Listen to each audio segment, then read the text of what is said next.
आज 1/1/2022 की मुरली है।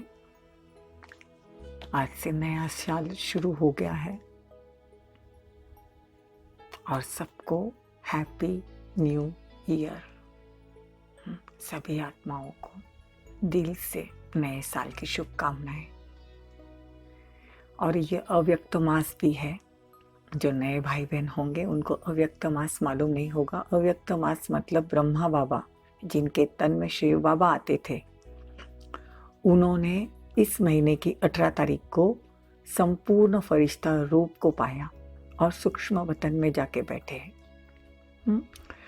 तो ये महीना पूरा तपस्या का महीना गाया हुआ है।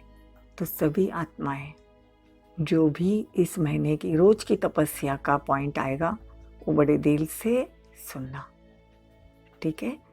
और कोई बात नहीं समझ में आई तो पर्सनल मैसेज करके पूछ सकते हैं। 18 जनवरी के दिन ब्रह्मा बाबा का अव्यक्त दिन है, जिस दिन उन्होंने पूरे ब्रह्मा से पूरा फरिश्ता बना और फिर सूक्ष्म वतन रहवासी हुए। तो चलो आज की मुरली सुनते हैं। मीठे बच्चे, तुम्हें सदा सर्विस के ख्यालात में रहना है। ज्ञानी तू आत्मा बनना है, समय व्यर्थ नहीं गवाना है। प्रश्न है, जो ज्ञानवान बच्चे हैं उनकी निशानी क्या होगी? उत्तर है, वे सदा सर्विस पर जुटे रहेंगे। अविनाशी ज्ञान रत्नों का दान करने में ही उन्हें खुशी होगी। बाप भी उनसे राजी होगा। वह कब वाहियात खानपान के आदि के ख्यालात में समय नहीं गवाएंगे। उनको कभी रोना नहीं आ सकता। उन्हें कभी यह अहंकार नहीं आएगा कि फलाने को हमने ज्ञान दिया। हमेशा कहेंगे बाबा ने ज्ञान दिया। गीत है, दुखियों पर रहम करो। ओम शांति। यह तो बच्चे अभी जानते हैं कि बाबा ने रहम किया था, अब फिर कर रहे हैं। मतलब 5000 साल पहले भगवान ने आके हम पर रहम किया था और वापस कर रहे हैं। रहम करने वाला कौन है? फिर बेरहमी करने वाला कौन है? यह बरोबर अभी तुम ही जानते हो। बाप ने रहम किया भारत पर, अर्थात भारत को हीरे जैसा बनाया। श्रेष्ठाचारी दैवी स्वराज्य दिया था। तुम अब समझ रहे हो लक्ष्मी नारायण को राज्य भाग्य किसने दिया? जरूर परमपिता परमात्मा ने। देवताओं ने परमपिता परमात्मा से वर्षा लिया था, यह दुनिया नहीं जानती। भारतवासियों को स्वराज्य था, बाप ने रहम किया, फिर हम रहम मांगते हैं। बेरहमी कौन मिला जिसने दुखी कंगाल भ्रष्टाचारी बनाया? उसकी एफिजी वर्ष वर्ष जलाते। एफिजी मतलब पुतला बनाकर। रावण का पुतला हम हर साल दशहरे पे बना बनाकर जलाते हैं। तो भगवान कहते हैं कि हर साल जलाते हो इसीलिए दुख दिया। दुख देने वाले की क्या होती है? उनको जलाया जाता है। और सुख देने वाले को क्या करते हैं? उनकी पूजा की जाती है। बाप कहते सब पतित है।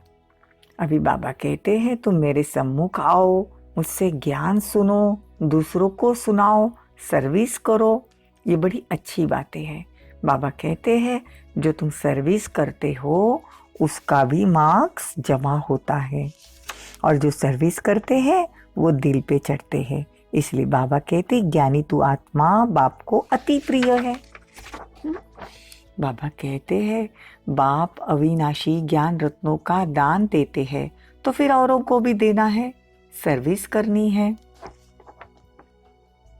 वही बाप के दिल पर चढ़ते हैं। बाकी पूरा दिन फालतू खान पान के ख्यालात जो चलते रहते हैं वो सर्विस क्या करेंगे?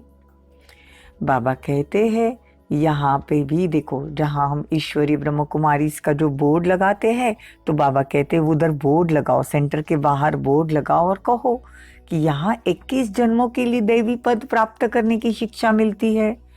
फिर भी दुनिया वाले नहीं समझते। कहते हैं कि आपका उद्देश्य क्या है?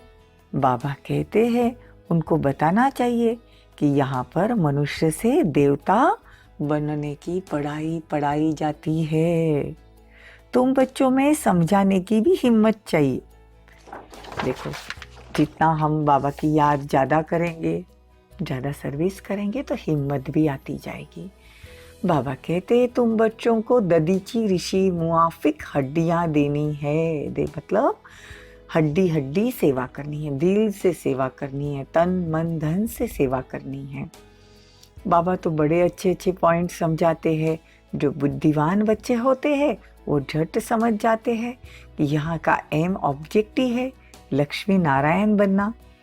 तो देखो, बाबा कहते हैं जितना हो सके दुनिया वालों को परमात्मा का परिचय देना है। मनुष्य यह ज्ञान को जानते ही नहीं, उनको पता ही नहीं हेवन किसने स्थापन किया, कौन आकर बैठ पड़ाते हैं।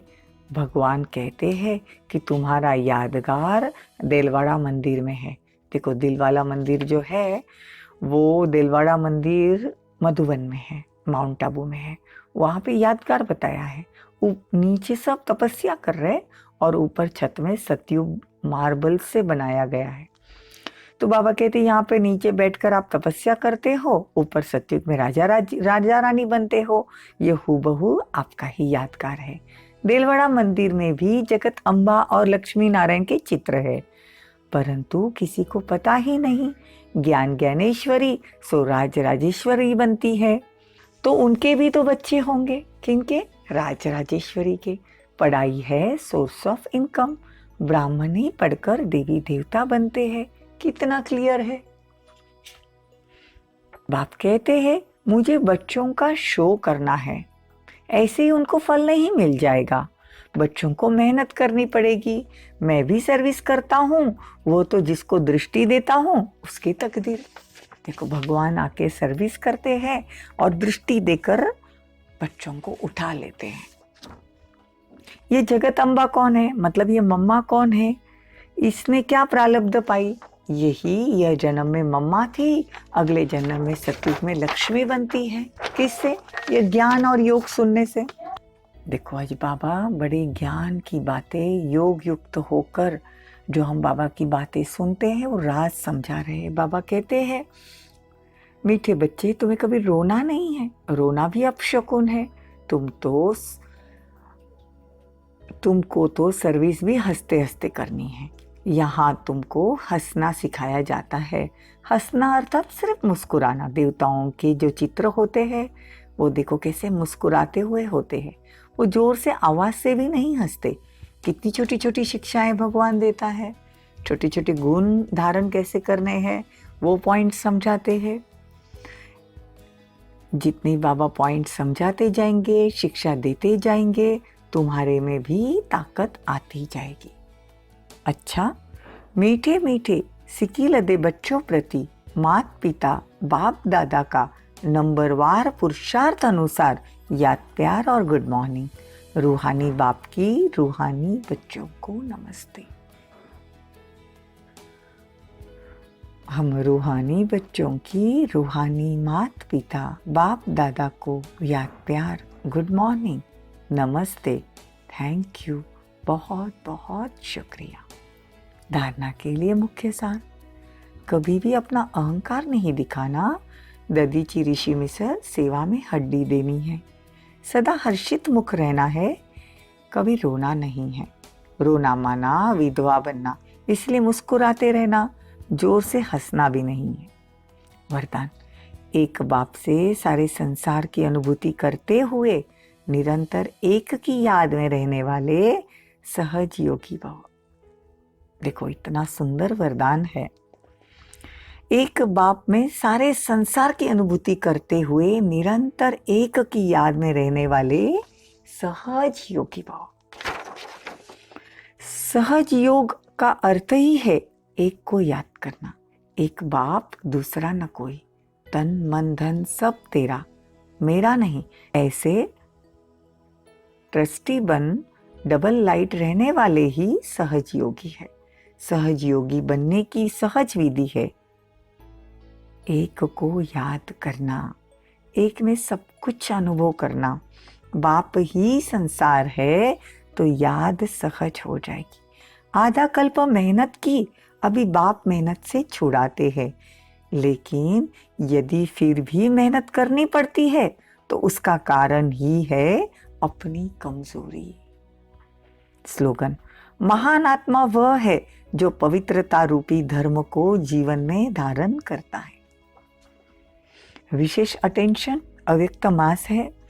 यह जनवरी मास हम सबके अति प्रिय पिताश्री ब्रह्मा बाबा की संपन्नता और संपूर्णता का विशेष मास है। पूरा ही मास हम सब ब्रह्मावत्स विशेष शिव बाप के साथ साथ ब्रह्मा बाप के स्नेह में समाये हुए रहते हैं। बाबा कहते हैं यह स्नेह में समाना भी समान बनना है। भक्तों ने इस स्नेह में समाने की स्थिति के लिए ही कह दिया, आत्मा सो परमात्मा में समा जाती है। तो आओ हम सभी पूरा ही मास उस लवलीन स्थिति में समाने का अनुभव करें। इसी लक्ष्य से रोज मुरली के नीचे दिए लवलीन होने के एक विशेष पॉइंट्स लिख रहे हैं। आप सभी इसी अनुसार मुरली क्लास के बाद रोज 10 मिनट योग अभ्यास करना जी। देखो ये अटेंशन देना है कि हमको मधुबन से डायरेक्शन आया है कि लवलीन स्थिति का अनुभव रोज 10 मिनट करना है। तो पहला पॉइंट है लवलीन स्थिति का अनुभव करो। प्यार के सागर बाप के साथ मिलन मनाते प्यार से बाबा कहो और उसी प्यार में समा जाओ। लगन में मगन हो जाओ। यह लवलीन स्थिति और सब बातों को सहज प्राप्त कर देगी। देखो क्या कहते हैं बाबा, यह अव्यक्त मास हमको लवलीन स्थिति का अनुभव करना है और प्यारे बाबा के याद में समा जाना है। प्यार के सागर के साथ मिलन मनाते प्यार से बाबा कहो। देखो कहना भी कैसे है, प्यार से बाबा कहो और उसी प्यार में बाबा के समा जाओ। ऐसा पूरा दिन अभ्यास करना है। बाबा के साथ प्यार के सागर के साथ मिलन कैसे मनाना है, प्यार से बाबा कहो, उसी प्यार में समा जाओ, लगन में खो जाओ। बाबा शब्द का जादू, प्यार से बाबा को बुलाओ। बाबा, यह लवलीन स्थिति और सब बातों को सहज समाप्त कर देगी। ये सिर्फ बाबा शब्द में खो जाने से बाकी परिस्थितियां सहज समाप्त हो जाएगी।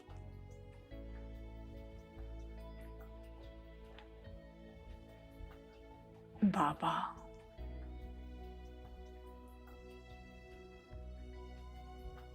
मेरा बाबा, मीठा बाबा, प्यारा बाबा। ये बाबा शब्द में हमेशा खोए रहना। इतना सहज योग, इतनी सहज प्राप्ति। बाबा